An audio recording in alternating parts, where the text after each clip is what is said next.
Don't mind me. I'm just standing here. I'll tell you getting hammered by electricity later after the show. Oh man. Oh my God. I hadn't done that in a while. Oh, our wide camera just went to shit.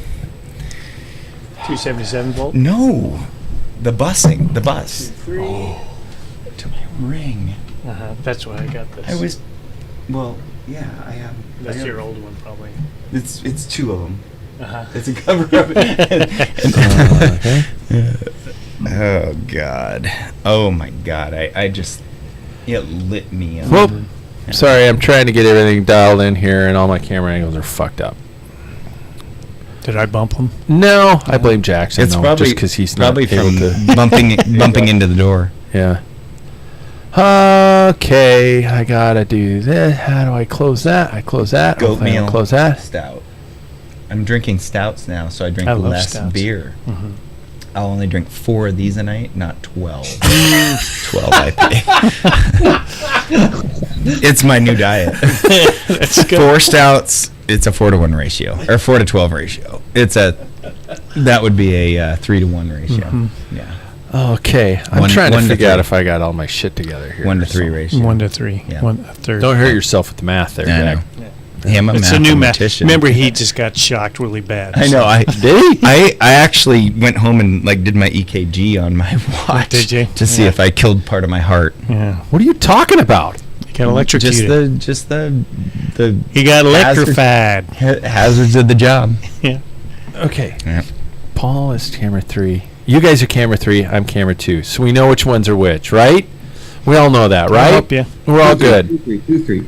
2-3, 2-3, I'm gonna take 2-3. off One's down. Where did Jackson Lumberjack. go? I gotta find Jackson. It's way I gotta warmer in maximize him because I got all the heaters cranked. What and it's out of happened to control. cutting that vent in? Or the air return? I haven't done that one yet. Fuck. Sorry. I've been busy. What have you been doing? Cutting trees down? And his electrician friends haven't installed Yeah, the I know. hydrophonic. I mean, I think if you just cut that, you won't need to. I've been building an empire, goddammit. Just get ready. I know. I'm saw the serious. paperwork. It's gonna be there we go. It's very professional. You must have had a lawyer draw that up. I did. Yeah, I was gonna say. No, that's my brain, Wow. baby. It's not as dumb as I look. You ready? You guys ready? let's go. What time is it? It's probably way late. 6:07. It's 6:04. We're late. If anybody's listening right now, they're gravely disappointed. As opposed to normal. Hey there, the Packfiller Podcast is about to begin. You can always follow the show through Instagram, Twitter, and even the Facebooks, if you're still into that sort of thing.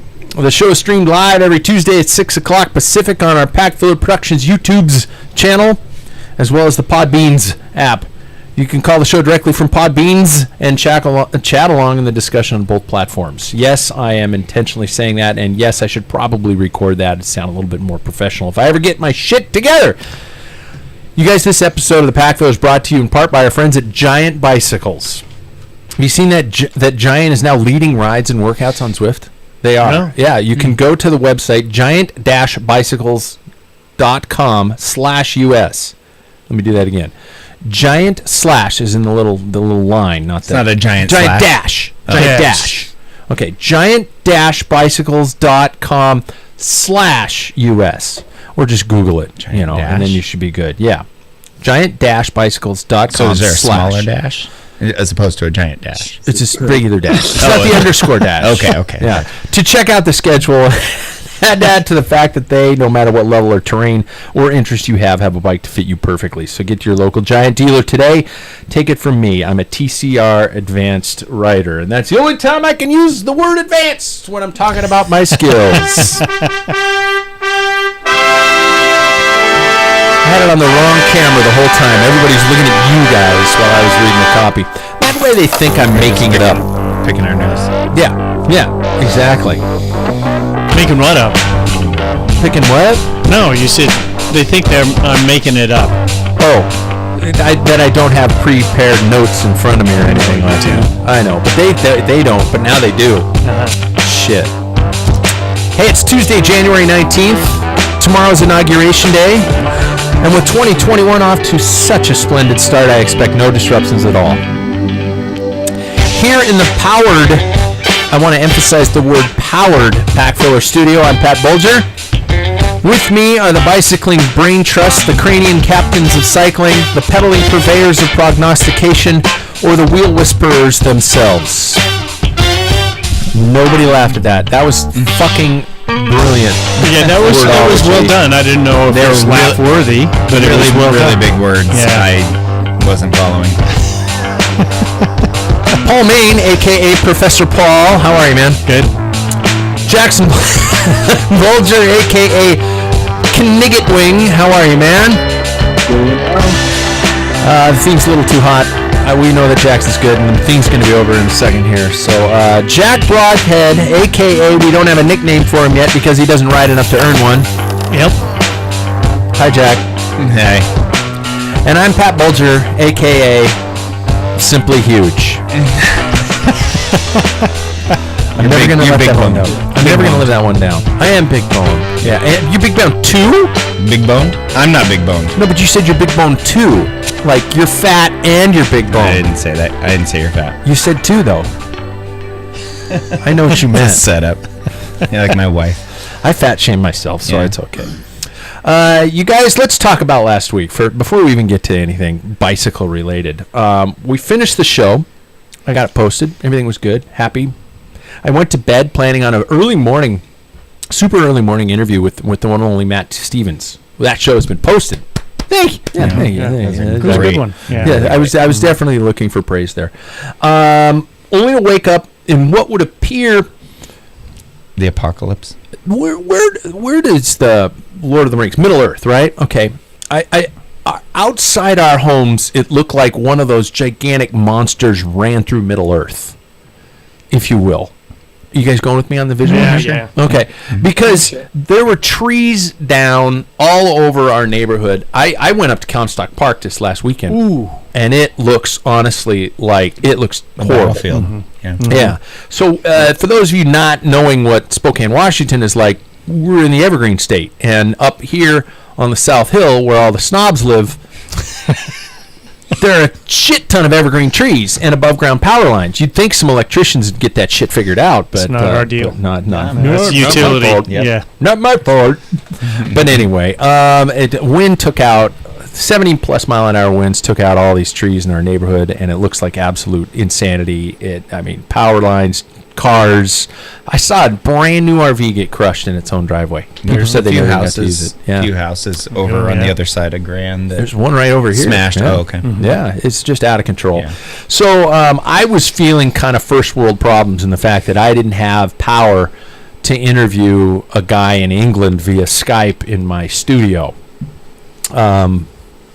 It was hard. It was really hard to kind of get through that moment in my life and things like that. And I remember talking to you, for example, Paul. You lost power for the first time ever, and it's because we were talking about it. Yeah. You said, "Have you lost power?" And I said, "No, I haven't." And the only time I lost was in '96. We had an ice storm here, and we've had several storms lately that I've never lost power.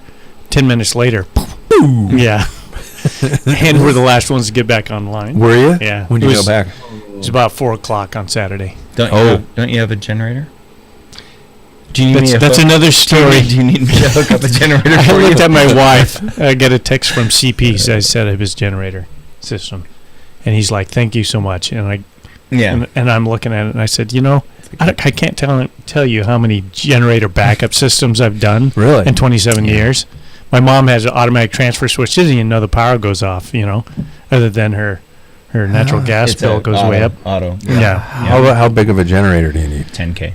Yeah. Oh, I've got a 2,000. If you're gas, you don't need Yeah. that much. But if you want to run just a few, that 2,000 is fine. To run your furnace and a series of lights, that's Microwave. fine. So you can pick and choose what things you want to run? I know I can't run the fridge because that would overpower the generator. You can.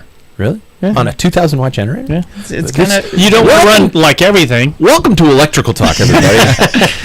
We should start a podcast.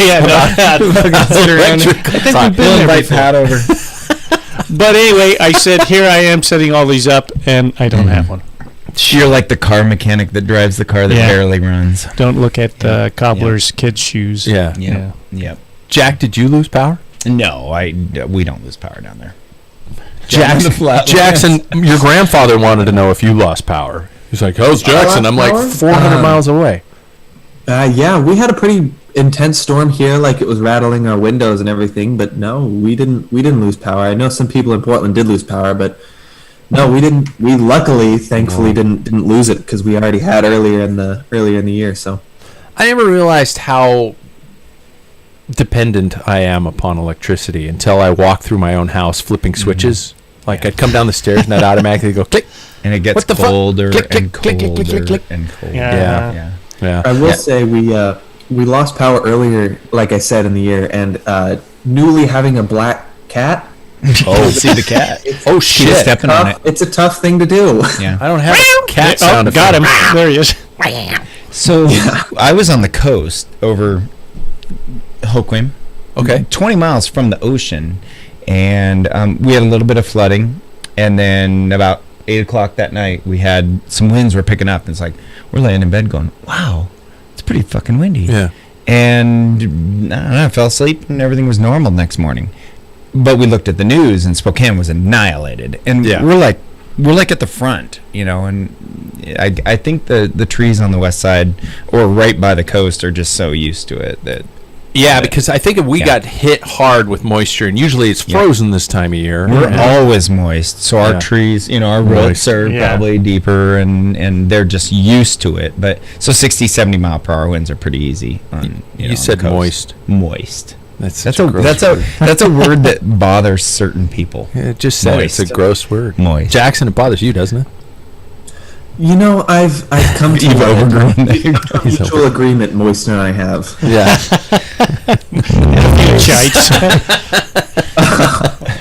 I gotta say though, and I have to call him out on this show, even though I don't know if he really listens. Well, how far are we in? 10 minutes? No, he's not listening anymore. So I got to thank my dad. He's in bed. No, he's usually like, bored. I started listening to the show. You did a commercial, and I shut it off. It's because I don't have the money you do, Dad. No, but I got to thank my dad because he has he was not in his house here in Spokane, and my wife and I got to go there and have a house with electricity and heat. And Paul, you're giving me the look like, you fucker, why didn't you invite me over? No, there's extra bedrooms there. There was. We have cats and dogs. Yeah. And I was also able to set up a makeshift studio there in their dining room, and so I got to do the interview with Matt. And so if you guys haven't had a chance to listen to that one, it's a good talk with the dude. He's and I say dude because I felt relaxed. It was comfortable. It was one of those kind of things. And the guy you expect him to be is the guy he is. So so I recommend that one. That was a good one. So he does sound incredibly down to earth. He is. Yeah. Like.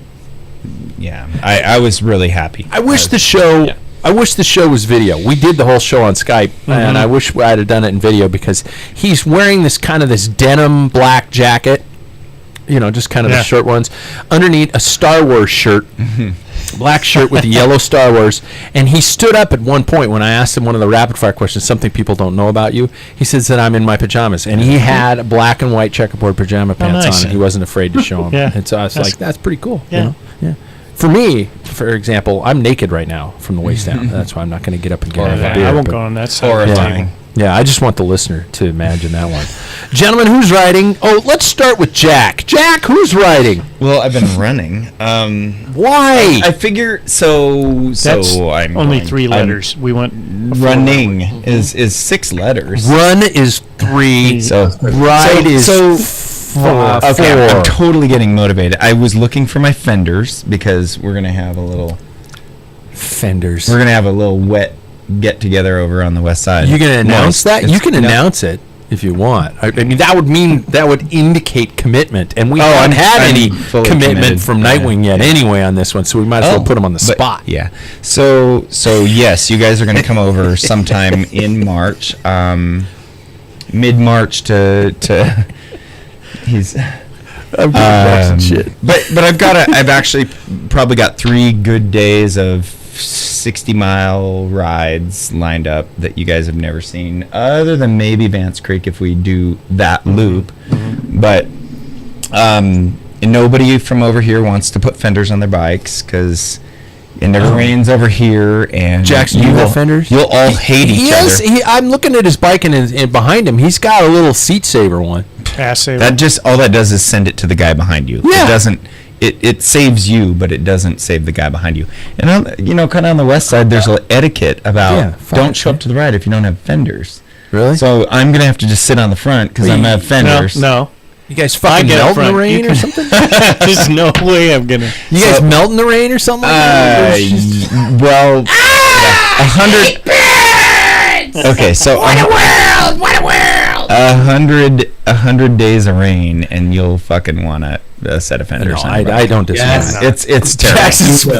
Well, and so Jackson, he lives in pouring down rain. Yeah, because they get more rain than Seattle. Yeah, so riding a pace line every day behind somebody, and you'll be pissed off if they're not with fenders. They gotta go in the back. So anyway, So what do you, I'm what do you use for a standard road bike anymore? Me? Just plastic clip-on ones or something like that? I was looking for mine. This is from a genuine question. I haven't 1990. bought They, a set they of do have some that are Really? Yeah, yeah. temporary fenders. Oh God! I was looking for mine. I can't look at my bike. Look at the Giant. I don't have anything that goes. It's not a wishbone stay. First of all, look at the top of my chain stays. Different It's bike. solid Get a where different the bike. brake mount is, where the Get a brake different bike. boss is. So there's You no can fender find that can. quite a few, like Jack was saying, temporary fenders that'll clip on to your fork and to your seat stays as well. I'm gonna rivet a and it series. uses- If you look at my seat stays, they go. And I said chain stays the first time, so don't fucking at me, anybody. Look at my seat stays. It goes solid from the brake boss up, from the brake bridge. I'll build you something out of milk cartons Okay, and thanks. just rivets and I milk appreciate cartons. that. Believe me, they have fenders. So we're planning a Mud training guards camp. if you're from England. Mudguard, yeah, right. Yeah. We're planning a training camp. Yeah, which 3 is days. funnier than shit. Three 60-mile days. Yeah. Lots of food Jackson, book it. I will not take no as an answer. and beer. we'll see. Oh, he's giving us the parent response. He's going, we'll see. Grandpa, I want that for Christmas. Well, we'll see. You'll be graduated by then. So No, he won't. in 2 months. 2 months. Yeah. Fuck. We can push it to April. Well, you can't He's blame not him. finished till May. You can't blame him. It's not Look 2 months. who's committed to this. Karsten. Yeah, You. old me. fucking guys. Yeah. And we're just going to sit around, talk about the old days. Yeah. You know, and somebody might pull a Velonews out from 1992 and say, look, I'm a picture. This is 95. Oh, okay. Yeah. Yeah. Yeah. So Okay. I don't blame you, Jackson. That's right. You don't have to Yeah, go, whatever. Jackson. It's fine. We'll see. It's an hour and That's 45 okay. minutes from my house. Paul, you been riding? Well, I got you right mid-sip. Yeah. Got a ride in yesterday. I planned on Saturday. You did? Yeah. Motherfucker. Yeah. So Outside? outside. It was last minute because that's part of, I think, our topic. I'll be throwing that in. But so today's topic, marriage. because I'm kidding. That's right. So I stripped my bike down on Tuesday night, got it all cleaned up, frame, all bearings out, pressed in the bottom bracket because it's a stupid BB86, and then I thought, well, Wednesday I'll assemble it, brand new chains, cables, housing, the whole shooting match. It's totally rebuilt, and that's when we had the power out. Yeah. So you can't really fix a bike in the dark. Put it together. There's headlamps. I know, People have but headlamps. still, there's still Plus a his lot of bike's other black. things. Yeah, Yeah, the yeah, horror is- exactly. Plug-in Yeah. power tools that you put your bike together with? Yeah, but no light. By the way, Other than my little headlight. Jack- Jack, in case you didn't know, that little red thing in front of you, that's what picks up the sound coming out of your face. So when you look away from it, when you talk like this, the listener's kind of not getting what they're here for. So, I can hear you just fine. but that's part of the issue that we're going to be talking about, like modern day bikes. Yeah. Yeah. So anyway, it's not. If I could have done it blind on a steel bike, I've done enough of those. Oh, yeah. Yeah, So- pretty much. Anyway, and then so Sunday came, and that's when I was able to assemble it. But I was also cleaning up the massive debris in my backyard, You got the and we chainsaw cleaned out the With house. the neighbors. No, I didn't. No chainsaw. No. I don't own a chainsaw. I hate chainsaws. I don't hate own a two-stroke. chainsaw either. I hate them. Anyway, so then it's, well, I'll do it Monday, and then Monday was a cluster putting the bike together, but Yeah. I was able to finally get it together. So, and then went up for a 20-mile ride, and today I did the stairs. And we were scared there was a crack on your bike too. That was a little But the guys, nerve-wrecker, the good old boys at Mojo said, Mojo. "Hey, you fucking idiots, just a scratch from a chain." Okay. Yeah, that's Good. what they said. No, Joe good. said that. With You're Carbon, a fucking idiot. Did he I said, say you're no? a fucking idiot? I hope he did. I would hope he did. Jackson, tell me about if you've been straddling a top tube. I've been stalking you on Strava, so I've seen a couple, but I don't know if I saw any more than that. Yeah, so I have been. I've been getting both Zwift when it rains, and then the weather has been pretty impeccable here. Today I saw 54, I think, on the thermometer. So it's been pretty nice. I've been able to get out. I got out today for 20 miles. Last week I was able to do 50 miles. So I'm pretty happy with being able to go outside. West Coast. West Coast are always 2 months ahead. No fenders though, right, Jackson? Just well, I have my little ass saver, but he's riding alone last week, and my bike was went from black to brown real quick. Yeah, in case anybody cares, did you get any rides in? Yeah, I did. My week started off really well. I was doing I switched to a Sufferfest training program, and so I've been doing them when I'm not following it to the letter of the law, but I did a couple throughout the beginning of the week, and then of course God smiteth me and knocked out the power. So I didn't do anything there. I was going to actually bring my rollers to my dad's place and just kind of ride them in the garage because I hadn't been on my rollers in so long. I missed them. But I didn't do that. I actually, my wife and I were feeling sorry for ourselves, and so we drank wine over these days. So I wouldn't necessarily call that training. So in the dark, you can drink wine, but you can't ride your bike. Yeah, well, riding your bike's not romantic. But anyway, and then this weekend when we had power back, I came down here on Saturday. It was pretty shitty, just kind of overcasty. So I was able to I got about 2 hours and plus on Zwift. And then yesterday, I got out for a good old-fashioned road ride. It felt brilliant.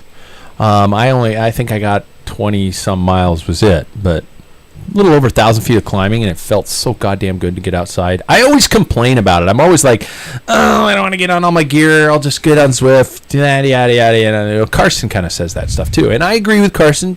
Don't tell him. He's going to listen. But I agree with him. Sometimes it is easier to just come down here and hop on. But, boy, once you get all the shit on and you're gone and you're outside and it's sunny, fuck, it felt much good. better. Talk about a brain charge. It was so nice. Yeah, I did drink wine, and if anybody's keeping track on my weight loss, it's pretty much stayed put.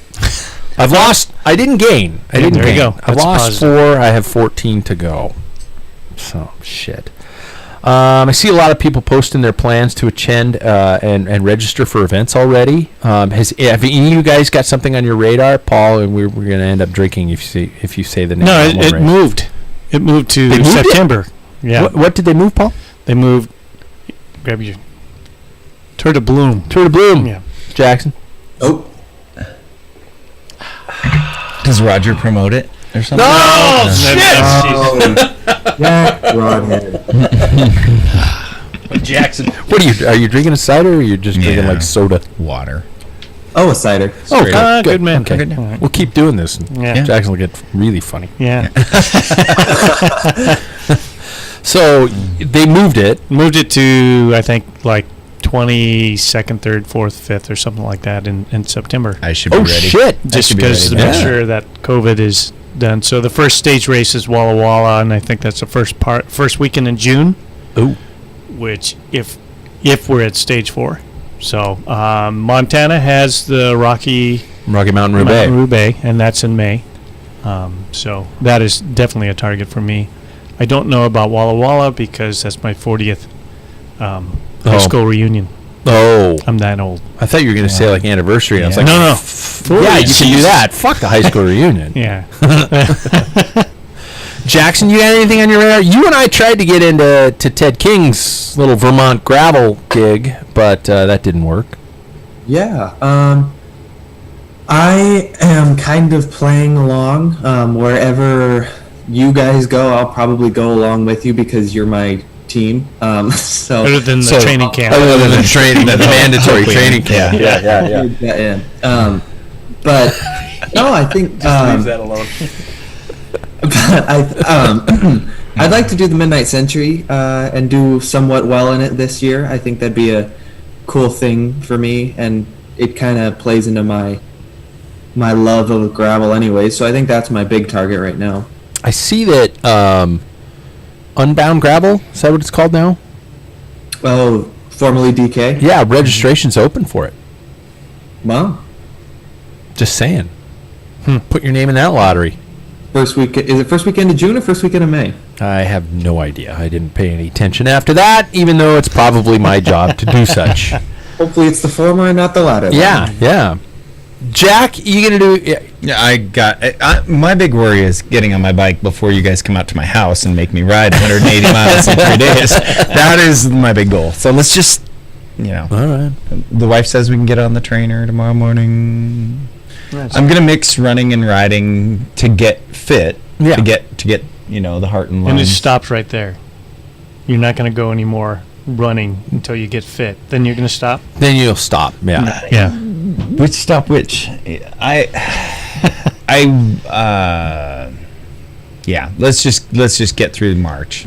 I've got to get on the bike and thought about going skiing this week. That's still not cycling. I know. I'm just trying to get my heart going, lose a little bit of weight, see if I killed it. I'll say if one more time. If events don't happen, let's go. Fuck it. COVID fucked us again. We can't all just continue to live in this state of limbo. What are some? For example, I have just set up some challenges to myself. For example, I would like to maybe chase down some Strava challenges. See if I could find some. For example, the course time I did for the Packfiller Classic earlier this year, that 50-mile loop. Mm-hmm. Maybe try to beat it or something like that. Try to find some specific Strava challenges that I could beat. Or even as a team, let's say we found a sprint one and we wanted to haul ass to see if you could bust that. I want to do something endurance-based. I want to do a long overnight kind of a trip, and I know I'm going to lose Paul at that one immediately when I talk about something like bike packing. Yeah, but what are there any? Is there anything out there that you guys were thinking like, okay, shit, if everything goes to hell in a handbasket, I could attempt this? Or have you guys has it even crossed your radar? Paul's shaking his head like, no way. I'm either doing Tour de Bloom or I'm bust. He's drinking right now. Well, no, I don't even give it as an option. Yeah. And it's going to happen. That's how I. Okay. Otherwise, if I start getting this, very positive. Yeah. Otherwise, if I start going, well, if it doesn't happen, like Eeyore. I'm not being Eeyore. I'm being realistic. I bit my tongue a little bit there, but I'm being realistic. The fact that having something in the backup, I'm hoping that if it does, shit the bed, then maybe some local guys like you had Sean Howard a couple of years ago putting things together, maybe doing something like that, paper plate races and stuff, something. In case you guys didn't know, we're doing 8 races regardless, rain or shine. Well, when I say we, Packfiller is putting on 8 races this year. Virtual or a mix? Mix. Okay. Predominantly in person. If COVID, awesome. They're going to be a time trial. That's awesome. Yeah. I did ask a promoter over on the west side about what's the WSBA calendar. I don't know if that's that's what I was whatever. Yeah. For those people who don't know what that is, Washington State Bicycling Association. It's like Orbra. State. Yeah. And he said it will be likely limited. A lot of time trials, a lot of stay away from each other, but there is a calendar. So whatever that means. I mean, there's something. We could. So you're telling me there's a chance? There's a chance that the racing's going to happen. Wow. Wow. Yeah. Well, that was. Oh wow. That's me doing my investigation All because right. I'm pretty motivated. Yeah. Pretty. You guys don't believe me. No, we don't. Actually, one of the biggest motivating factors was listening to your podcast a couple weeks ago and having you talk about people that you would like to beat. Yeah. It's like I kind of felt like, wow. Whom you named, and it freaked me out how quickly you named said person. The second you said that, it's the first person I thought of. Really? I didn't even have to think about it. And Jackson, you knew immediately? Oh God, yeah. Yeah, but you live with the guy, so I No, he lives in Portland. well, I know, but I mean, you've probably had discussions with the guy with your dad about this. About the guy. And I've gotten this feeling for a couple of years now, and Really? I just it sort of motivated me to figure out a way to help destroy the evil empire. You also want to beat Karsten? Shit!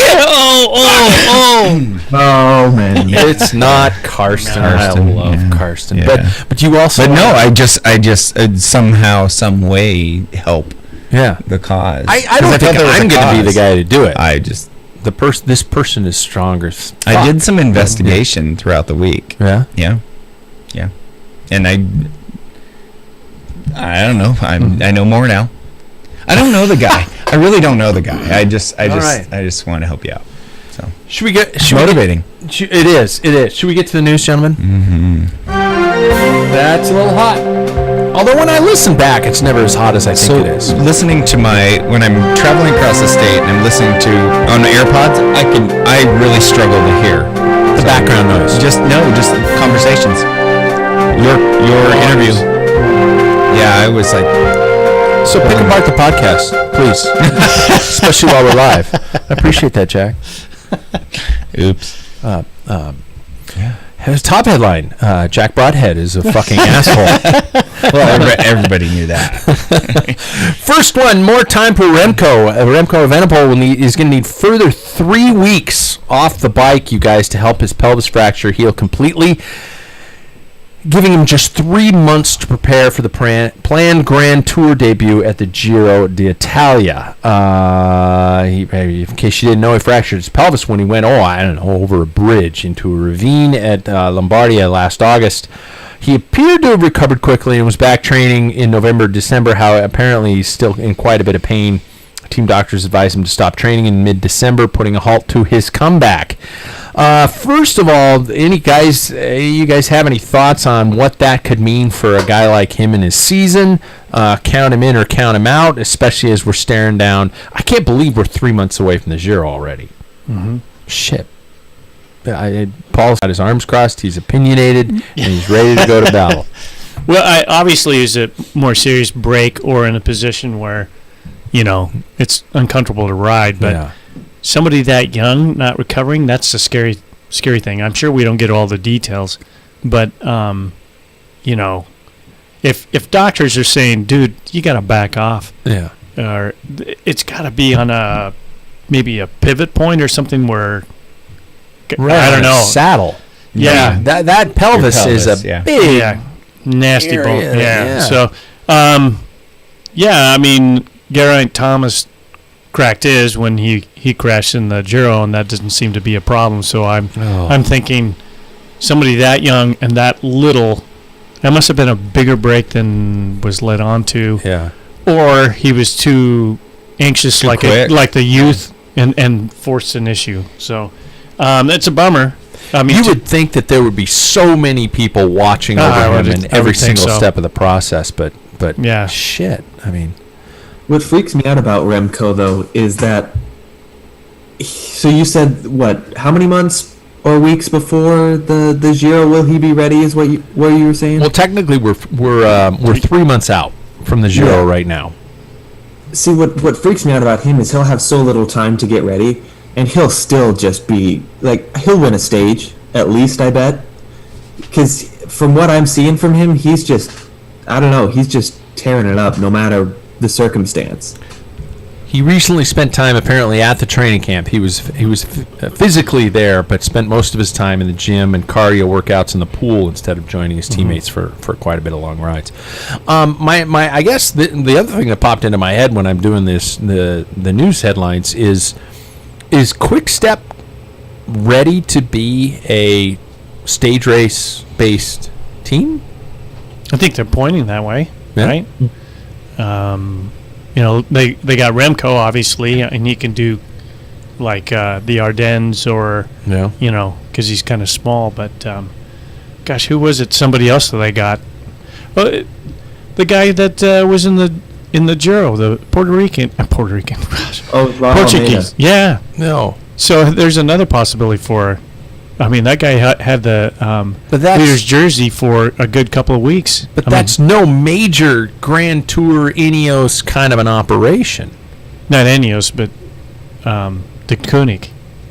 Yeah, no, I'm saying they're not following that formula of the Ineos style of an operation. They're not going. We're completely. Haven't they always just kind of gotten just that one guy, but not a team like? Well, we're still going to win stages. We're still going to. It's like. They almost leave them out on an island. I mean, they said that they were going to set up a team that will help out. What's his name again? Jackson. Joao Almeida. Yeah, Almeida. Oh, okay. At the Vuelta, so he's going to target that, and that is going to be his target, and the team will be set up for him. So there you go. I mean, I think Lefebvre said at one point that by 2022 that he was going to start aiming for, a Tour de France win or a Grand Tours. Shit. So he's probably pointing that direction. Well, he's certainly mastered the classics. Yeah. Yeah, So. but which is an incredibly successful business model.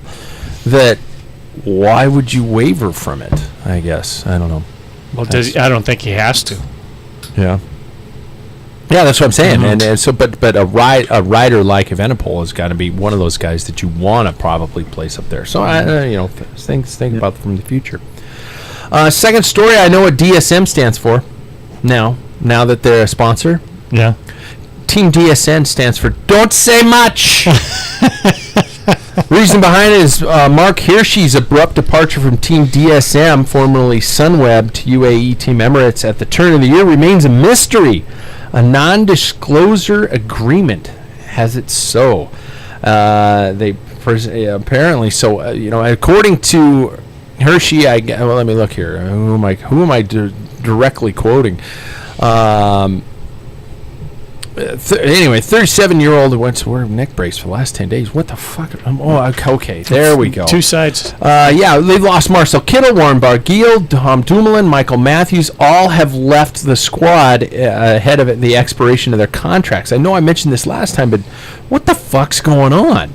These guys all try to bail as quickly as possible. They have had good years and good seasons with this team. Flesh Wallon Tour de France stage winner didn't stay on the market for long. UAE grabbed him just 4 days later, or not the 24 hours later that I said he was going to Ineos. So let's speculate. Do we still think it's just the German directors and the ultimate rules that you must follow? Yeah, I do think so. Do you? Yeah. Right. Well, I think that seems to be the voice that keeps coming back. Anytime somebody asks, like, their director has a way. This is your schedule. You don't get to vary from. Yeah. You don't have any input. So that's what I've read. That's what I've heard from podcasts. So I mean, some people are like, but this is what I want to do. Nope. That's not what you get to do. So what other podcasts have you? Oh, the tons. So if they lose all their UCI point scores, do they make the tour? They won't. You're talking about DSM? Yeah. Hershey? Yeah, they got plenty. They have plenty. Okay. Yeah. Oh, yeah. Yeah. After last year? Everybody's left. Yeah. Okay. Yeah. After the season they had. Hershey gave them obviously some points, but not like the center of the team, not to say sole focus or anything like that. He's just a young prospect. Yeah. I kind of think it's on the same thing that Paul was saying. It seems like it's a very strict setup, and I think when from what it seems like, when stars want to have a little bit more flexibility, it seems like they're not really allowed that, and I think they immediately think, well, what's it like on pastures new, and they kind of jump ship. That's what it's seeming like with the list of stars that you kind of read out to me. Yeah. Well, you know who his agent is? Who? Fabian Cancellara. Oh, is it really? Mm-hmm. Oh. The plot thickens. Yes. Will be. Okay. You guys ready for a sad moment? No more Mavic. For the first time since 1977, there will not be yellow neutral support cars in the Tour. Shimano will replace Mavic as the neutral support partner with Amaury Sport Organization, which is ASO, organizers of the Tour de France Paris-Roubaix. They announced on Tuesday. Mavic in 2020 was placed in receivership following a botched 2018 sale of the company that left 250 employees at risk. So things aren't good for Mavic right now, and I don't know why that I wanted to bring this up. You know, there are other stories in the news, but I was just like, God, it's kind of the end of the era. You know, they are iconic for us. You know, our generation, because they were always the yellow. They were the only ones to buy as far as wheels. Yeah. GP4s. Yeah, I still have a set. I do too. Now, I was going to build them up. My question is, with that neutral support, do you have, other than Chris Froome grabbing one of the yellow bikes when he was running up Ventoux, do you guys ever recall any very specific moments in the bike races you've watched where you've watched a Mavic support vehicle actually call into effect during the Tour? It's like, usually holy the shit, thank motorcycle. God you're here. Wheels. They usually the motorcycle, right? Yeah, the motorcycle That's with way wheels, more. it's a big deal. Yeah. Really? Yeah. I don't recall At ever The Front bikes, seeing- not so much. Yeah. It's more the breakaways with the wheel support from the motorcycles. Yeah. See, I They're there. remember in what was I'm forgetting the name. Lance Tour- Armstrong. It's Matthew Van Der Poel. He won it. Oh, feel like an asshole. Yeah, I just watched highlights of like 2019 through 2020 of Matthew Van Der Poel. Fuck. Did he lose anything? He won so much for a year. I was astonished. He's my new favorite guy. Jackson, I'm sure you were saying something intelligent there. Sorry. Jackson. Sorry, Jackson. Yeah. Flanders. Yeah. That's what it was. Yeah. One of the Bora Hansgrohe riders was riding, funny enough, a Shimano bike, and I was thinking, why did Specialized go blue?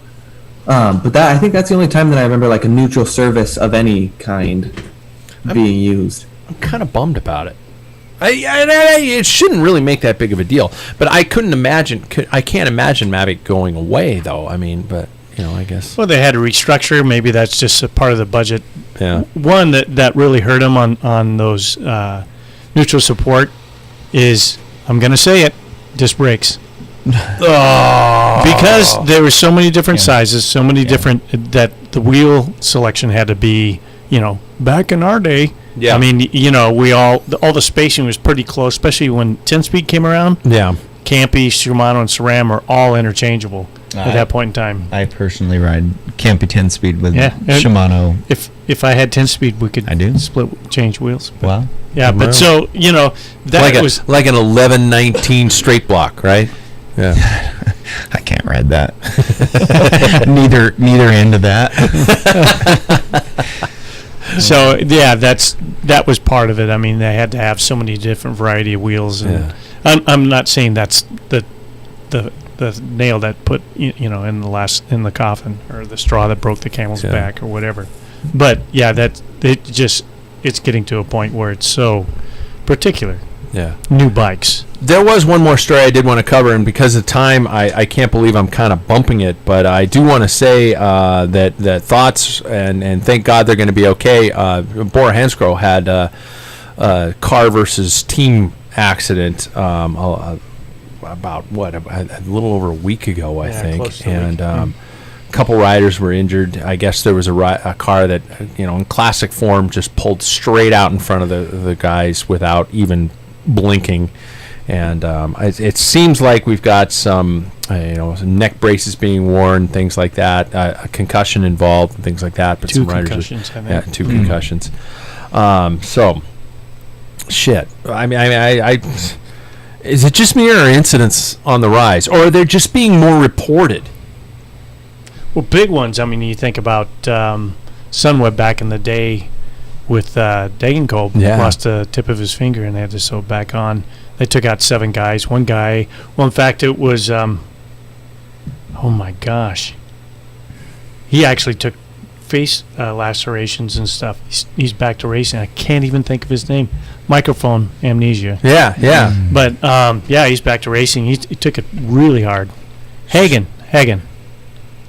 Not Karsten. No. Chad Haga. Oh, okay. I think he was part of that crash. Was he really? Yeah. He's got scars on his neck and stuff. Wow. It was nasty. Do you guys ever get concerned about riding on the road anymore? No. Or, I mean, I'm hearing more and more people saying, shit, it's more dangerous than it ever has been out there. Fuck it. I'm going to switch to gravel or mountain bike or, heaven forbid, all indoor riding and stuff like that. I mean, there are cases of it. I hear people who are doing this because... Go, Jay. Oh, sorry. I don't know if it's necessarily any worse out there. You know, I think that bad drivers have been around since the invention of the car. Yeah. But I also think that there is now equipment out there to ensure that safety, you know. Like, I know that a lot of cyclists will scoff at the sound of tail lights, but I think that a set of lights, unfortunately, always on, even in the daylight, will ensure that safety just a little bit more. I mean, I do it every once in a while when the light's a little bit lower. Like I ride with the tail light on, and it just kind of makes me feel a little bit safer and like I'm seeing a little bit better. So I think that there's now equipment out there to just make sure that we are as safe as we possibly can be. I see a lot of people riding with them now, and even the ones that have cameras in them that are running on a loop. Yeah, I just turned my headphones up really loud so I don't hear it coming. So you just it's going to happen. Blinding flash of light, and next thing you know, you're at St. Peter's gates. Yeah. The only wrong thing direction, boy. You're going that way. Where there are no she sheds. Yeah. The only thing that's changed really is cell phones since we were young. Yeah. And distraction through that. So people are way more like distracted than they were. And it's gotta play a major role. So it's I don't know. I mean, again, when I say, is it just that they're being reported more? I mean, because we have a much more global community where we have access to all these stories at our fingertips. Are these type of events on the rise, or are we just reading more about them, creating greater fear? I would say both. I think. I hope it's just that we're reading more about them because yeah. Jackson, you were going to say something? Oh, I was agreeing with you. I think we are reading more about it. You know, I think that always there are going to be incidents where rider and car meet. I mean, we do go out and put ourselves in those kind of areas, and yes, we do have the exact same rights as cars do, but I think that now we have we always, like you said, have the access to it now. Yeah. All right, that's depressing enough. Should we get to the topic of the show? I gave you guys an assignment. I hope you guys paid attention to it. When I brought up, yeah, of course, Jack didn't. So, gentlemen, we've been around for a while. Well, some more than others. Paul, what year did you start racing your bicycle? The actual official race was 1986. 1986. Jack, remind me when you started bike racing. 83. 83? Yep. Just the year before the trials. We both started the same year then. Yeah. You just didn't pay much attention to me. I was younger. Dude, you were the only person I rode with for most of those years. We would sprint through yellow signs thinking they were sprints. I probably that was a lot miles. of fucking signs. I probably have more miles with you than anybody else ever. It's scary. Yeah. Jackson Bulger, just for the sake of the audience, when did you start bike racing? Probably 2012, 2013. Okay, so he's a kid. I know, and he's Oh, God. fucking fast. Yeah. So we've seen a lot. Trends, innovations, riding and racing styles. Hell, we've seen the birth of mountain biking, at least some of us. Jackson, sorry. The designation of gravel. I don't say the birth of gravel because people were riding on gravel roads when there weren't paved roads. We've seen the birth of triathlons. Again, I'm saying the three people here. We see the birth of e-bikes, of aero bars, even performance-enhancing drugs beyond the good old-fashioned methamphetamine and cocaine. Yeah. Back in the day, that's what they used to. That's what we did. A little meth, a little coke. Yeah, you're good to go. Yep. Some have been brilliant, some not so much. Right? Some have helped make the sport better or more accessible. And I'm not talking about meth and coke. Some have made us look like even bigger dorks or bigger assholes out on the road. So let's break down the greatest and worst innovations in the sport. A very biased list. So Jack is looking at me like he didn't do his homework. Well, that's okay. I don't remember this one. You can improvise on this His spot. last bike he's purchased was 2010. Yeah. And maybe he's not qualified. So for he's this old question. on the list. Yeah. Yeah, I'm still riding 10 speed. What is it now?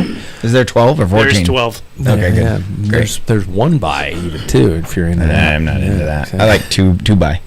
So which I think we'd start off with the good shit, the stuff that came out in our lifetimes. And Jackson, I can't wait to hear your perspective on this because you're gonna, and stuff like that. The good things that came out or have come out in our lifetimes that we see as great innovations of the sport. I will start off.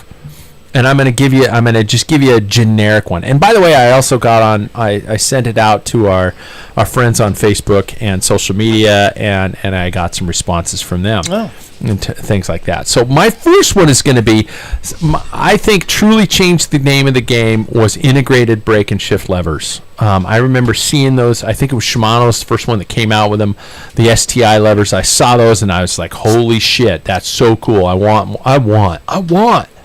And it took me forever to convince my wife that the people in the crit were beating me because I couldn't shift gears fast enough. I had to take my hand off the bars. Dangerous, honey. Yeah, exactly. And she finally looked at me and said, fine, you can get some, like, Ultegras or something like that. But that's my first innovation. Thinks it changed the sport in terms of functionality and innovations. Does anybody want to follow integrate? Oh, Jack, right out of the gate. Okay. Carbon fiber. I think it's like been everything from wheels to pedals to helmets. It's changed everything. So it's taken pounds off of bikes. Now they have to add weight to make weight. So carbon fiber. All right, I'll grant basic. you that. These are pretty basic. I've got a couple that are a little higher up there, but higher level stuff. Jackson or Paul? Jackson. My first one I have here is a little generic as well. I put the aero bike. I think there is not a bike that you see in the peloton right now that would not be considered somewhat of an aero bike. Yeah.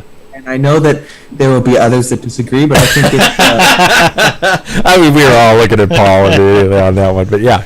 Keep going. But I think the attention given to aerodynamics is a pretty important one right now. Like I've said before, and I get nerdy about it, but anything over 10 miles an hour in aerodynamics matters. So there you go.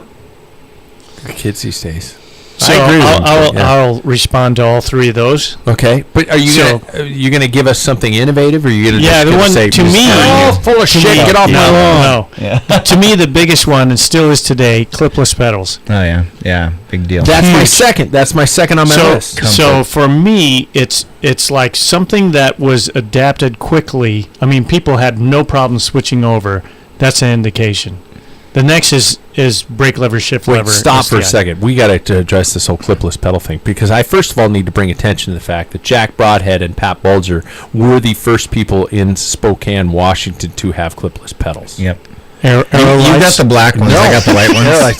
They were both white. They It were was both back white. This when is like look the first white white. They were models were big the only stack one. on Big, yeah. huge. And I had a pair in do remember. 1986. I do remember think- that was not an easy If transition. you look at that picture of the track, I bet we have our clipless pedals on them. And Phil Miller got pissed at us for on the having track, clipless it's pedals a- on the because track. the you bike might- separates Yeah. But I do remember. But you said an easy and smooth transition. It was not a smooth No, transition. I'm saying that once you it was hard for you to understand the clip in and out. Yeah. Of course, they're falling over. But if you had clipless, as soon as you adjusted to getting in and out, you didn't want to go back. You No. never thought. Yeah. You never Okay, I thought see what you're clip. saying. Yeah. Unless you're Like, Sean Kelly. I just going, want bend of straps Not and gonna we're fucking cranking down, change. and Yeah. my toes are All going the down. pain, yeah. Yeah, and Yeah. the metal piece of the toe clip digging into the arch of your foot. Yeah, that's all fun. Okay. So all what we're Clipless. talking about is Yeah. part of my video, which is later. Anyway, so and then on the carbon, I kind of agree a little bit. It has changed, but it took a long process. Carbon bikes used to snap left and right. Yeah. They used It's to a snap. noodle. They were hard. I mean, the Carbano, which was made by Clinago, was a cool bike in the 80s, but it couldn't hold together. A lot of them didn't hold together. It took a long time, but even wheels failed.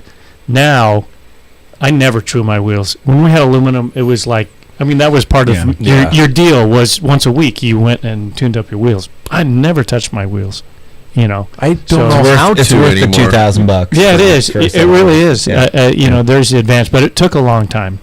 But the brake lever, shift lever, the first time you get them is like, it does take some adjustment time. Yeah. But do you ever want to go to down tube shifting? No. Do you No. ever want to go to clips instead of clipless? No. Yeah. Those are the ones that are really Okay. going to make a big difference. So I'm going with other ones that I picked then. I'm just going to go with the rest of my list. I only got 3 more. Aero bars changed the game. Yeah, they didn't. Except on on mass start races or gravel, Spinachis. right, Jackson? Spinachis. I miss Spinachis. So, hey, I have a pair, and I miss those fucking things. You They do? were great. Yes, Spinachis. I wish they were still legal. I would ride them today. I just want you guys to know when I'm setting up my rain bike, I've reached out to a few people looking to figure out my rain bike. I put all the weird shit on my rain bike. I just so like Justin's bike, you know, that weighs 150 pounds. I do that with my rain bike. I love it. I just squeakers, bells, you know. So Spinachis, can I have your Spinachis if I can't find mine? Or can I use them? Let me think about that. one. They're so great. Well, it's your rain bike, and I know. will my Spinachis get wet? Because Yes. you know, rain Yes. burns. it's Spinachis will bad. get wet. Over there. Yeah, Acid rain.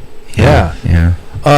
Nutrition advancements Huge. from Max and Pips and Exceed. Do you guys remember any of those? Oh, names? yeah. Oh, yeah. Jackson's just sitting here going, "Fuck, I can find Was other it- stuff." what was I know it? what Body you're fuel. talking Yeah. Unipro? Choking back Nature Valley granola bars because that was the only thing you could put in your jersey other than a Fig banana. Newtons. Fig Fig Newtons. Fig Newtons. I Fig still Newtons. use those today. Yeah. Yeah, They're the best. tried and true forever. Yeah. I mean, you can't imagine a world with that shit anymore, No. though. Without the Yeah. better The gel. flavor, the better Yeah. stuff. Everything is so much better now, and a complete change. And my last one was bike computer technology. I had the old Avocet, the original Avocet, because Greg LeMond had it. The All the 20. Oh yeah, 20? and I was gonna say 50. I can't even remember. all the way up to now we've got our Wahoos with color screens, and Jackson, I think somebody was saying the other day about the Roam battery and how long it lasts. Like you can go 48 hours on a charge or something like that. It's a long time. It changes the game. Yeah, just huge. Anybody got anything in addition to that of innovations, change the sport, cool, holy shit, other than EPO? Oh yeah. Oh, Jackson does go. Oh yeah. So I have 4 more actually. So I bet he says POC helmets. well, Funny. if I could, I would. But that's a little too. That's too personal. much of a low ball Yeah. for me. I said the first one I said was the Smart Trainer. I think the Smart Trainer makes it changes the game in terms of indoor cycling. I Yep. think it's a pretty great thing, and it makes it fun to be inside and ride your bike rather than. I want all the listeners to watch Paul just staring off into the distance. He's just trying to find his happy place. Yeah. My next one is not that controversial in the world, but controversial in our studio. I've said disc brakes. I think that's I think, first of all, we have said it before. All four of us will be riding disc brakes in the next 10 years. Well, Jack might not. He's still on be on his 2010 10-speed bike. Yeah, I agree with you, Jackson. I think we're going to be. We don't have a point. choice. Yeah, we're going to be at that point. And I think wheel that- changes won't exist in road races anymore. Well, I think that they will. That will be something that is thought about once everybody gets onto it. I also think that, as we've all obviously seen, they obviously brake better in the wet. I think you can brake later. You can. To me, I feel safer on a pair of disc brakes rather than I do rim brakes. Obviously, not everybody will, but that's how I feel. My next one is kind of piggybacking, Dad, off of what you said, the GPS computers. I think if from someone who is living in an area that they haven't lived their entire life, having that opens the world. And then lastly, I wrote the invention of the dedicated gravel bike. I think that is obviously taken storm, and even our own Paul Main wants one. So The old fuck wants one. it's an invention that will not soon leave our peripheries. All right, gentlemen, old curmudgeons, do we have anything that's like bullshit? Well, for me, a gravel bike will be basically a cross bike. A 73-degree parallel. Yeah. I don't want the slack. The way they're going now is just a drop bar mountain bike. That's the trend, and I don't like that because that's not my type of riding. No, I agree. But yeah, I mean, it's a great winter bike. To get one of those would Fenders. be a great, and disc brakes. Good rain bike, bro. Disc brakes are great for foul weather and everything, without a doubt. As an indoor training, I mean, as long as people are riding, I can't poo-poo any of that. I do a lot of poo-pooing on the show, but so I try to hold back my poo-poo. But I like that people are getting fit. That's good. Yeah. But I actually, speaking of poo-poo, I stopped my subscription to Zwift. I couldn't handle it anymore. You did? Yeah, I broke down. Yeah, I don't like it. It's just me. Me too. It's a cartoon. Jack, you never even had it. Should we get to this? I'm a holdout. Anybody got any additions to innovations? I a little bit getting back to carbon. Yeah. What they've done with frames with monocoquing. They're all the same. Well, the thing is they're able to shape tubes, building bikes. To firm up a bottom bracket. You look at my BMC and the way you can do that with carbon fiber, so you can get a ride preference, what you're aiming for as a manufacturer. Yeah. And you can't do that with metal. They're trying to do it with aluminum, and I think that's pretty impressive. But that is huge. The bikes are holding a lot longer than they have been in the past. They used to crack and fall apart. Yeah. So, but yeah, that I think lightness and stiffness and compliance is a huge thing. So damn expensive. Oh, that's one disc of the brakes. Yeah, I do have from our listeners some of the good innovations such as disc brakes. Again, dropper posts. This is a mountain bike rider. Yeah. Big change. Full suspension. I agree in terms of full suspension. mountain It bikes, changed yeah. the game. That took a while though. It did, and it's been evolving ever since. Carbon again. LED headlights. Yeah, I agree with that. Huge. I remember having a gigantic battery on my first headlights, and they only lasted about an hour. Yeah, I had Cat Eye had this it was called Night something. Night Vision, I think, or something. Night Rider and, 2. And you Night used Rider. the original Cat Eye on that, and it gave me like a half hour to get home. But but it was a good bright light, but it didn't last long. So yeah. Tubeless tires and sealant. That works. I think in every application other except than road. bombing down. And it doesn't seem to be taking up too fast on the cross side. Yeah. So, okay, should we get to the shit? The absolute crap. I'll warm you up, and you guys can go off of my list. I have several here. Okay, first one's The helmet visors that they put on mountain bike helmets. When they first brought out mountain bike helmets, the Giro, I remember there was one. It's just this little tiny little plastic little visor that they attached to the front of it, and like, oh, that's a mountain bike helmet. What the fuck did that thing serve? It didn't keep any sun out of your eyes. It was just a little plastic, stupid attachment to the front of your fucking helmet. That's my first one. Dumb. Second one, I hate the shorts with the leg pockets in them right now. The side leg pockets. Jackson's disagreeing with me. I think it's fucking stupid. The third one, aerodynamic bottles that only fit one cage.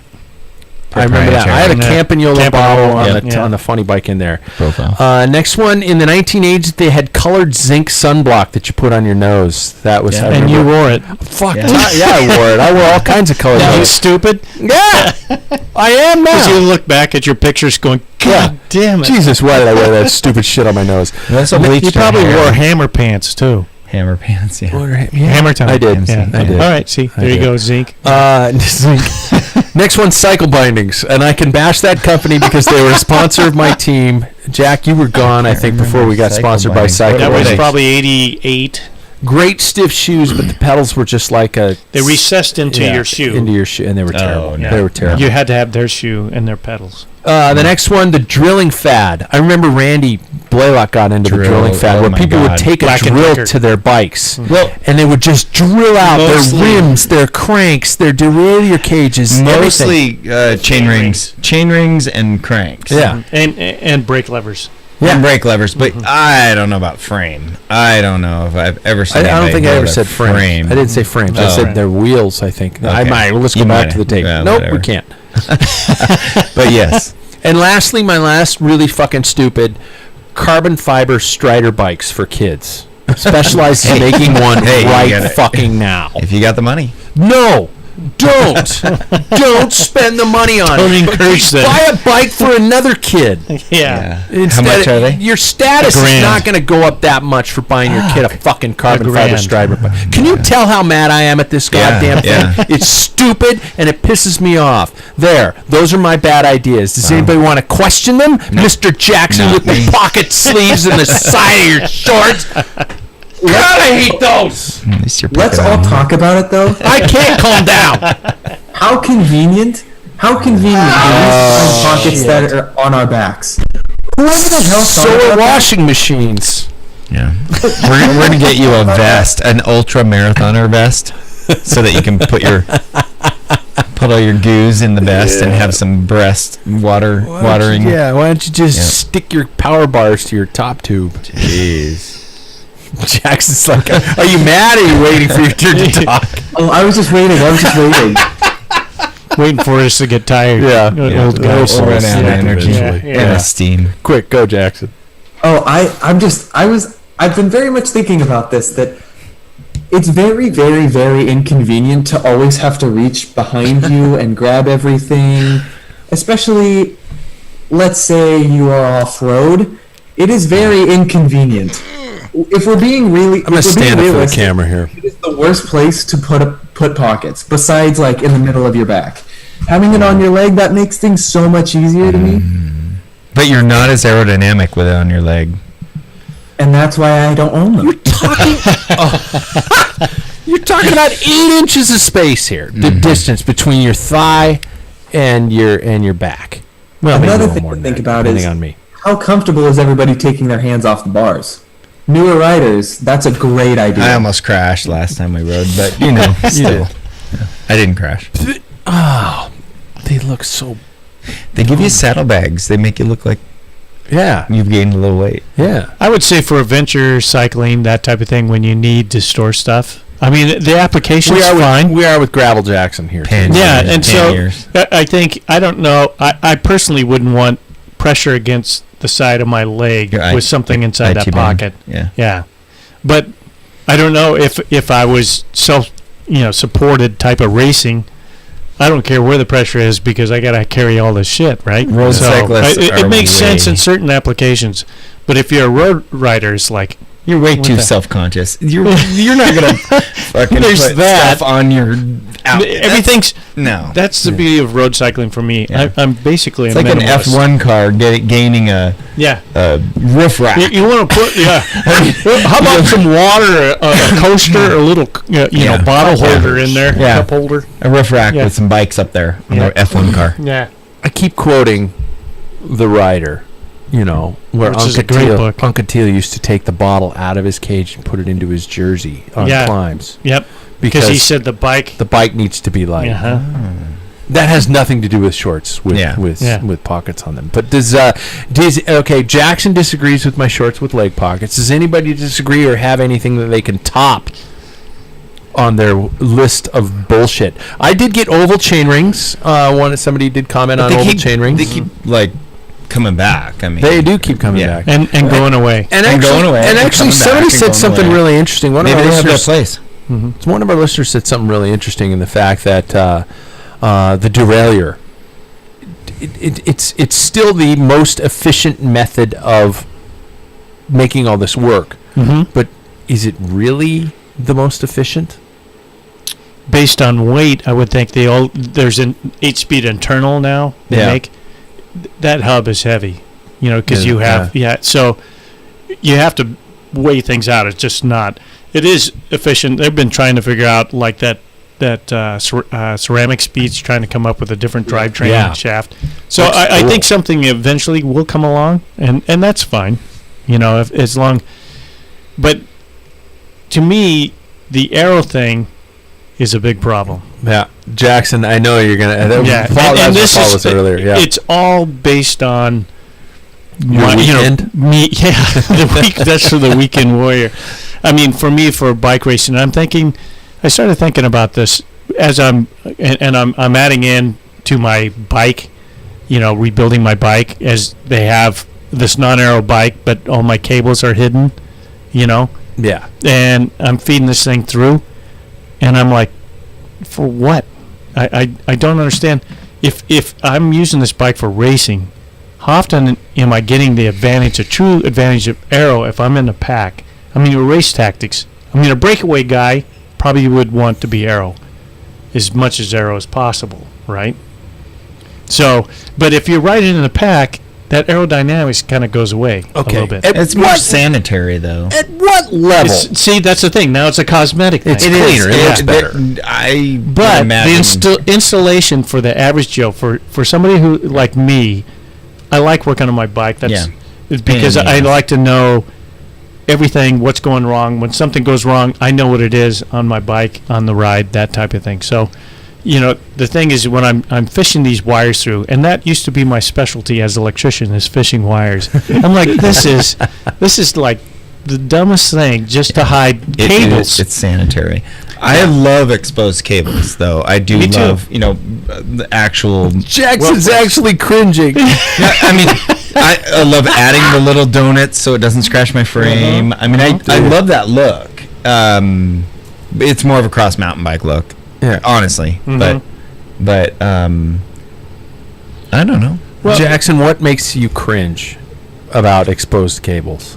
I think it just looks messy, in my opinion. I think that it's kind of a spaghetti in front of my in front of my handlebars, and it also does kind of scratch my bike as well, and to have to kind of put in an extra little amount of little stickers or little donuts like Jack was saying to protect my bike is just, I don't know why, it just kind of feels a little bit much to me, and it also sometimes kind of doesn't look that great in my opinion. Okay, so I think we can all agree. Generational gap. No. It is 1,000% cosmetic. 100%. Because if you're going to get caught in a break because your cables on your top tube are exposed, how much energy is that worth? Let's be honest. It's not the fault. Somebody could probably calculate it out, but it in application as an amateur rider, Brailsford would rack it up to marginal gains, but he's probably got a $12,000 chain too. Exactly.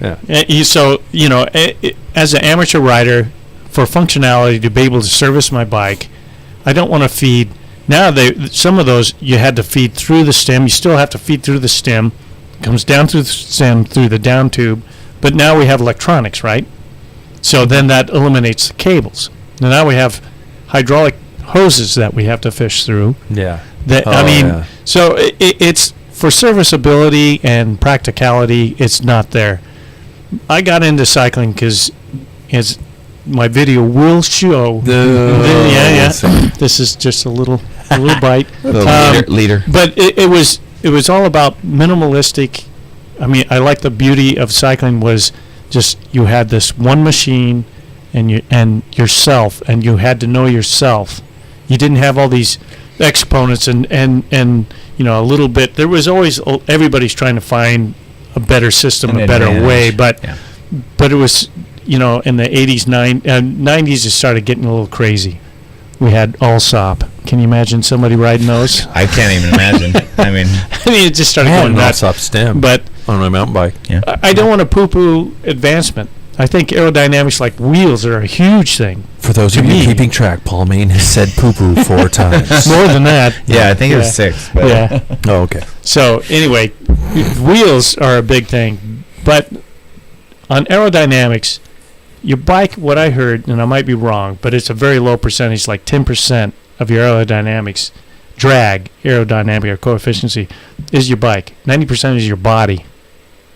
Yeah, your position is everything. 100%. Yeah. So if I'm worried about spending a $10,000 bike for the most aero bike, all my cables, the headache of assembling this bike and getting it serviced for 10% of my drag. For 10 grand. For 10 grand, when all I need to do is work out and get in a position where I'm more aerodynamic and better clothing and a better helmet. So you could ride your ring bike with fenders and be in an aero position and still be faster. So that's my beef. Jackson, do you have anything that you see in your years as a complete waste of something like that? Like, why the hell did they do this?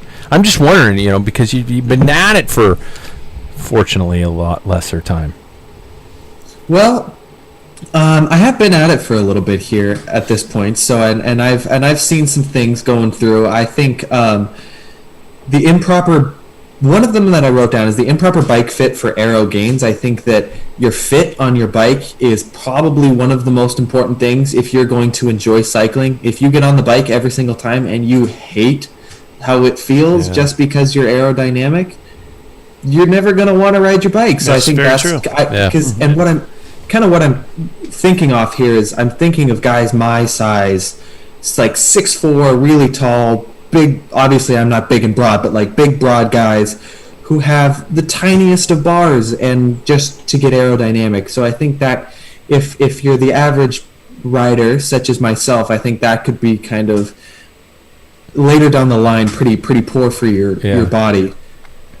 You wonder if that has to do with anybody just getting a bad shop experience where somebody's selling them a bag of goods that isn't exactly going to get them dialed in. Close enough. Well, I've seen it in the pros.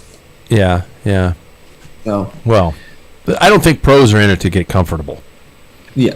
Well, that comes to a point. I mean, for my angle and everything that I mentioned was because of amateur racing, not pro. I was never going to be a pro.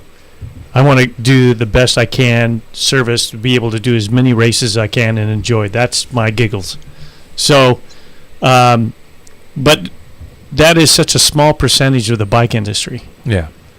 So the industry has developed this, you got to have a more aerodynamic, and it's keeping up with the Joneses attitude, which being, I won't call myself a minimalist, but I'm kind of lean towards that way. It's like you got to stop because it'll never end. Yeah. And the forcing of spending 10 grand for a bike that the bike that I have now was 6 grand in 2012. That same model with the same componentry is 11 grand. Yeah. It's like, that's 8 years. How does it get that big? And it's all about rerouting the cables and disc brakes and, getting more and more complicated and electronic shifting. And it's like, God, you can't keep up with it. Yeah. But you'd have to decide what is actually going to be an advantage and what's not. Yeah. So if electronic shifting makes you fast, then what's available anymore? I mean, we're now getting to the point where your basic racing bikes are going to be disc brakes. They're going to be. We're leaning towards electronic shifting, and there's probably not a negligible difference when you go from a look pedal to a clips and straps. Yeah. Getting into a clipless pedal and being the first into the first corner is a game changer. Yeah. It's the whole race. Yeah. Versus trying to find and strap and all that. Yeah. So I don't think what they're producing these days is from 2012 to 2020 is the game changer. Exactly. All the majors that we talked about earlier have evolved. Yeah. Like the shorts with the pockets in the side. Shorts with the pockets in the side. Well, that's not very aero. It's fucking stupid. Put them on your ass cheeks. Like my jeans. Yeah. Yeah, I was going to say. Bedazzled. Yeah. My jeans aren't debazzled. Debazzled. They're not. We're an hour and 18 minutes into a podcast, and I've got to sell one quick bit before we get to the fact that it is time for Watch This with Professor Paul Main. And what I need to get out to the audience is that Club Packfiller is about 2 weeks away from launch. You guys, I am not a salesperson. I am not. But when I find myself really excited about shit and going out and talking to people in other companies and they get excited, suddenly it becomes a lot easier. So the whole Club Packfiller concept is coming very soon. And for some of you guys are going to get mad at me because, some of our content's going to have a little short, little tiny of a paywall up in front of it. I'm sorry, I've been doing this since 1999. So broke. No, but what we're going to do is this is not just a simple pay scheme, okay? What's happening is there's a lot of things that are going to come to the listeners in terms of exclusive content, specific shows. Packfiller interviews are going to be available to members. Social media accounts where you have direct access to the show a lot more than you would. Direct line and call in to the shows. Huge discounts for many of these new corporate partners. And I'm talking discounts that go beyond paying for what your membership would include. $300-400 worth of deal in terms of discounts, swag, hats, clothing, samples, and everything like that. It includes free entry to every single event that the Packfiller is going to be putting together. So if you do 8 events, you put $20 behind that, you get free to all those, okay, which is going to happen in one way or the other. So the package value is at over $300, and the monthly fee that basically is going to cost you as little as $1 to no more than your post-ride beverages. You're welcome. So please think about it. Give it a gander. Once we get this whole thing launched, it's going to be a real good deal. And I've got some really fun sponsors that are coming on board, and I'm getting excited about it. I'm getting really excited about it. So there's that. Now, Jackson Bulger, I'm putting you on the spot.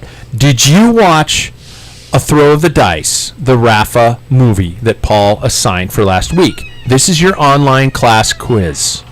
20 minutes before we pressed go, I sure as hell did. Dude! It doesn't matter when you do the homework, just that you did it. Spoken like a true college student. Absolutely. Last minute. Yeah, I'm a high school teacher, and I did it about 2 o'clock this afternoon. Video? The video. Rafa. 10 o'clock last night. 10 o'clock last night. Yeah, I got his text. So I drove across the state yesterday to Auburn and back and figured out what the homework was, got home, grabbed a beer, and did the homework. A stout. I did. You only drink 4 of those. But it wasn't this stout. It was You're Not My Brother. Oh. Yep. Yeah. From Iron Goat. Got to make it personal there. Oh, it's actually the name of the beer. But I had So we've all watched it. So let's talk about that film first. This is the Packfiller Movie Club. We don't do books. No. Right? I can't read. Our attention span is about 14 minutes. Yeah. So initial thoughts. If you had to describe the Rafa A Throw of the Dice film, Paul has to go last, in 2 to 3 words or maybe even one short sentence, what would you use to describe A Throw of the Dice by Rafa? Jack or Jackson can go first. I will say that it was strange but very thrilling and interesting. Okay. Okay. I could see that on a marquee for a critic's review. Jack Broadhead, do you have anything yet, or should I go? A mellow version of Clockwork Orange. Can I say more? Yeah, please do. So it was strange. Very 80s strange. Like But it was shot in much later. 2011. but still 2010, 2011. Yeah, but 2000. it had this like theatrics that was over the top, but like supposed to be over the top. Like you're supposed to, kind of a Euro. Who's the director? Ridley Scott. Ridley Scott. And it so as bizarre as like some of the German stuff, it just had so much theatrics. The trench warfare scenes and things like that. His guts were coming out. I mean, Really? yeah, they were I didn't literally see the guts. They were bulging out. Hey. I know. And the French,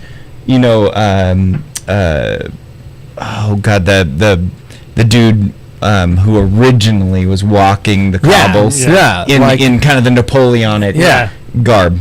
And he was doing the translation of the poem written in French. Yeah, about just World War it was so theatric. You had to get it. And I think one of my favorite shots was just Johann Museo in a stretcher in Arenberg, and nothing else was there. It was just he was on a hospital gurney. Again, super theatric. Just Johann Museo under the sheets in a hospital gurney in the middle of nowhere. I was just like, yeah, what the fuck? Weird. Yeah. But my favorite, actually, and I didn't realize this, I've watched Paris-Roubaix 25 times. I didn't realize that everybody got a placard on the showers. If you is win. winners, yeah. If you I know. Well, that's what I'm saying. Yeah. I was like, fuck. Yeah. That was for me, that was the coolest. The showers were the coolest How about the fingernails of the guy that handed him the rosary? My wife says that's disgusting. Yeah. Jackson, did you see him? Oh, God, yeah. Here, take my rosary. He was crazy. Was that like the grandson of the dude in the trench? No, it's It's just the a same random actor. So for some reason, the family resemblance. I think you have to take this whole because Ridley Scott, of course, if you've watched, which I think was a great sci-fi, was Alien. Before that, or after that, it was with Harrison Ford. And fucking Blade Runner. Blade Runner. Yeah.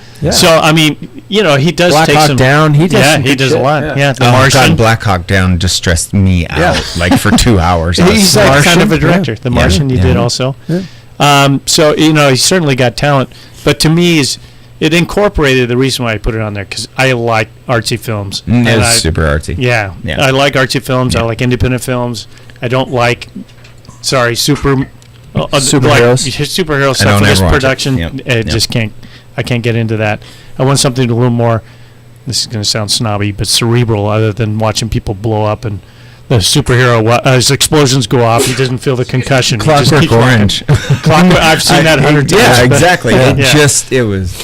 Well, so that's why I want to introduce. I think it was artfully done, and then it covered several points. One, to see Johann Museo, who they were going to cut his leg off. Yeah, that's amazing. And the weird thing, the supernatural, whether you believe in it, and he says, I don't really believe in this thing, but the one day he didn't have it, he has as a crash, and then he gets gangrene, and they're going to cut it off, and then his family says, we found your rosary, gave it to him, and the doctors came back the next day, and it's like, what the hell? Cured. So whatever, it's like, well, we don't have to cut it off. I mean, it's kind of like, well, and then he kept him, and no one knows he actually gave those beads. Who did he give them cuts to? up. I think it was Tom Bonin. I think because they were teammates towards the end. I'm guessing. Yeah, but and he did go on. He had. All right. For the sake of time, okay. We can talk about this for hours. Paul's continued obsession with Paris-Roubaix. Jackson even got kicked out of his location he's just been in. He's now in a different room. I think he's just like, you said you'd stop at 7:30, motherfucker. Yeah. No. So, yeah. So tell me, okay, that was an interesting choice. Mm-hmm. First of all, is your next selection anything to do with Paris-Roubaix? No. What? No. Wow. What? It deals with the topic we talked about, advancements and stuff. Yeah. And the reason why I got into cycling. Okay. So if you have the time, and apparently nobody does because they wait till the last minute to watch these That things, was yesterday. is in Stars and Water Carriers. And I'll send you the watched link. it. Okay. There is a section where Ole Ritter does the time trial. And it starts at the very beginning. And I'll give you the timeline. It is at 29 minutes and 30 seconds. On this particular, is like 3 different sites on YouTube that you can plug into. But at 29, and I'll send the link to you. Okay. And And everybody should watch all of Stars and Water Yeah, Carriers you can watch up to that point. But because I know that we're in a society where 15 minutes is a push. It's a tough. Yeah. It's really tough. Yeah. So at 29:30 start, and then at 41 minutes, then you can Okay. disconnect. Good. But the thing is the simplicity of the mechanics. It starts off there. You see the toe clips and straps, what they had to get into to get that whole thing. The mindset that they had no computers. It was raw. It is a raw thing. And the narration is spot on. Yeah, I think it's very good. And again, a little on the artsy side. And this particular film was the very first cycling film in the history of film. It's done by one motorcycle camera, but he stopped and took pictures and narrated.